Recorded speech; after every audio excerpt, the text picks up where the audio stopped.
যদি বলা হয় এই মুহূর্তে অর্থনীতির সবচেয়ে বড় সমস্যা কি, সবাই এক বাক্যে বলবে জিনিসপত্রের অস্বাভাবিক মূল্যবৃদ্ধি।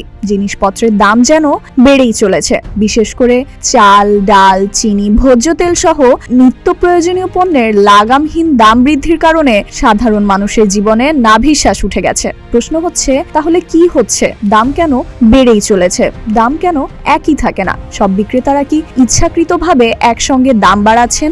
আসলে এর পেছনে একটি বড় কারণ আছে, আর সেটি হচ্ছে মূল্যস্ফীতি। অর্থনীতির এই পরিভাষা এখন অনেকেই জানেন। মূল্যস্ফীতি আসলে কি?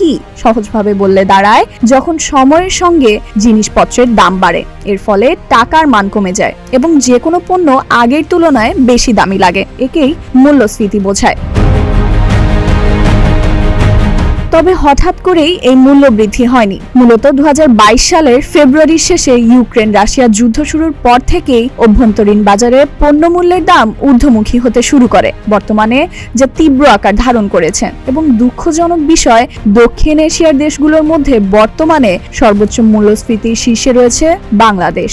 বাংলাদেশ পরিসংখ্যান ব্যুরো BBS এর সর্বশেষ তথ্য অনুযায়ী ডিসেম্বর মাসে দেশে সামগ্রিক মূল্যস্ফীতি বেড়ে দাঁড়িয়েছে 8.49%, যা অন্য সব দেশের তুলনায় বেশি।